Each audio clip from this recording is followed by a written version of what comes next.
Do you know आप कितना cash अपने घर पे रख सकते हो?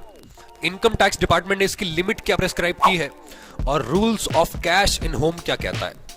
इन तीनों क्वेश्चंस के आंसर अगर आपको चाहिए तो वीडियो एंड तक देखना, क्योंकि वीडियो के एंड में मैं आपको देने वाला हूं 10 ऐसे टिप्स जो आपके काम आएंगे, आपको बचा लेंगे वो फाइन्स और पेनल्टीज से।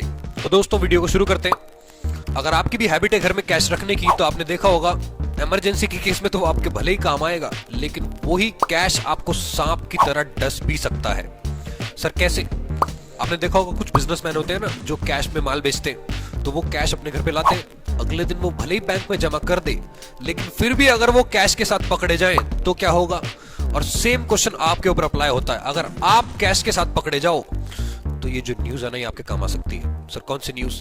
अभी आपने देखा होगा असेंबली के इलेक्शन होते हैं, स्टेट असेंबली के यानी कि राज्यसभा के इलेक्शंस, उसमें करोड़ों रुपए का कैश आपके जो इनकम टैक्स ऑफिसर्स ने रिकवर किया था मिनिस्टर्स के घर से, करोड़ों रुपए का कैश। अब सवाल ये उठता है, यही कैश एक आम आदमी के घर से रिकवर हो जाए तो वो बेचारा क्या करेगा?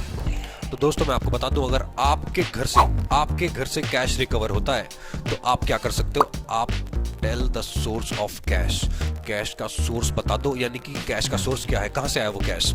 और अगर वो कैश आपने सही तरीके से कमाया है, if you have earned the cash the right way, तो आपको क्या करना है, उसका ना डॉक्यूमेंटेशन कंप्लीट रखो अपने पास, यानी कि सारे डॉक्यूमेंट्स कंप्लीट रखो। और अगर आप उसको आईटीआर दिखा दो डिपार्टमेंट को, आईटीआर का मतलब इनकम टैक्स रिटर्न, तो सोने पे सुहागा, कोई पेनल्टी फाइन आपके ऊपर नहीं लगाया जाएगा, कोई एक्शन आपके अगेंस्ट नहीं लिया जाएगा। लेकिन अगर आप कैश का सोर्स नहीं दिखा पाए, ओहो, तो क्या होगा? तो दोस्तों फिर लगेगी फाइन और पेनल्टी, फिर बड़ी बड़ी इन्वेस्टिगेटिंग एजेंसीज एक्शन में आएंगी, जैसे कि ईडी और आपके इनकम टैक्स डिपार्टमेंट या फिर आपका सीबीआई। ईडी का मतलब एनफोर्समेंट डायरेक्टोरेट। तो ये सारी एजेंसीज आपके पीछे लग जाएंगी। अब सवाल ये उठता है कि कितना फाइन आपके ऊपर लगाया जाएगा। दोस्तों मैं आपको बता दूं, आपके ऊपर 137% तक का फाइन लगाया जा सकता है। 137% का फाइन आपके ऊपर लगाया जा सकता है। 137% का मतलब क्या है? अगर 1 लाख का कैश आपके घर से मिला तो 1,37,000 तक आपको पे करना पड़ सकता है। इसको बोलते हैं फाइन और पेनल्टी। ठीक है, अब मैं आपको दूंगा 10 ऐसे टिप्स जिसको यूज करके आप बच सकते हो फाइन्स, पेनल्टीज और इवन जेल से। तो शुरू करते हैं टिप नंबर 1 से। एक साल में दोस्तों 20 लाख रुपए से ज्यादा की ट्रांजैक्शन कैश में मत करना, फाइन देने से बच जाओगे। 20 लाख से ज्यादा की ट्रांजैक्शन एक साल में मत करना।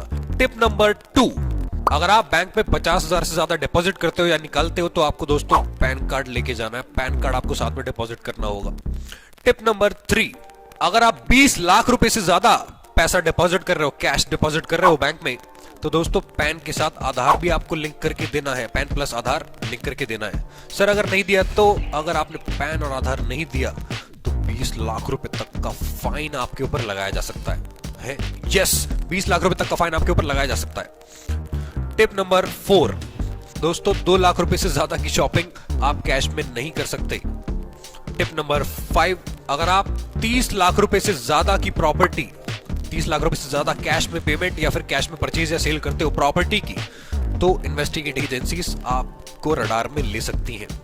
टिप नंबर 6, दोस्तों हाँ, अगर आप डेबिट या क्रेडिट कार्ड से पेमेंट कर रहे हो तो 1 लाख रुपए से ज्यादा की पेमेंट मत करना, आप इन्वेस्टिगेटिंग एजेंसी के रडार में आ जाओगे। टिप नंबर 7, किसी भी रिलेटिव से, रिश्तेदार से 2 लाख से ज्यादा कैश में मत लेना। टिप नंबर 8, 2,000 से ज्यादा की डोनेशन कैश में आप नहीं दे सकते, ये अमाउंट बिल्कुल फिक्स्ड है। टिप नंबर 9, लोन 20,000 रुपए से ज्यादा कैश में किसी से मत लेना। टिप नंबर 10, आखिरी टिप, दोस्तों अगर आप 2 करोड़ रुपए से ज्यादा बैंक से निकाल लेते हो तो 2 करोड़ रुपए पे आपको टीडीएस पे करना पड़ सकता है। ये थी आपकी 10 टिप्स। ये वीडियो आपके काम का लगा तो प्लीज चैनल को सब्सक्राइब करके जाना, वीडियो को शेयर कर देना दूसरों के साथ और कमेंट बॉक्स में बताना वीडियो कैसा लगा। वीडियो देखने के लिए थैंक यू वेरी मच। मिलते हैं नेक्स्ट वीडियो में। Take care and bye bye.